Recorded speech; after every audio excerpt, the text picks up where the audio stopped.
الحكومة تفرض ضريبة جديدة ب150 درهما شهريا على الموظفين.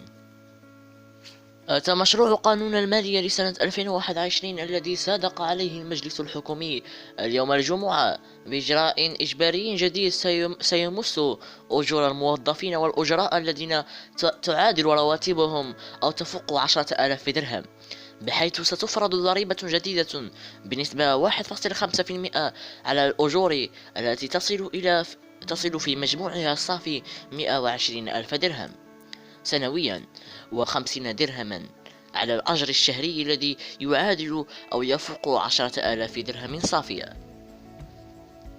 الضريبة الجديدة أحدثها مشروع قانون المالية المقدم في إطار المساهمة الاجتماعية التضامنية على الدخول والأرباح لتعزيز ودعم التماسك الاجتماعي، وسيمتد سريان هذه الضريبة لسنة واحدة سنة 2021 في حالة ما تمت المصادقة عليها بشكل نهائي خلال مسار المصادقة على مشروع القانون المالية. الضريبة سيخضع لها الأشخاص الذاتيون الخاضعون للضريبة على الدخل، سواء تعلق الأمر بالدخل المهني أو الفلاحي أو العقاري أو الرواتب والدخول المماثل.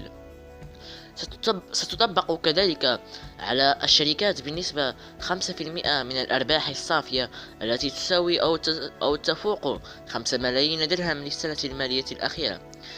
ويؤدي هذه النسبة من الضريبة الشركات التي تزاول أنشطة الاستيراد والتصدير والتكرير والتخزين والتوزيع المحروقات، بالإضافة إلى شركات الاتصال وشركات الأسمنة. اقترح المشروع ضريبة بنسبة 2.5% لباقي الشركات.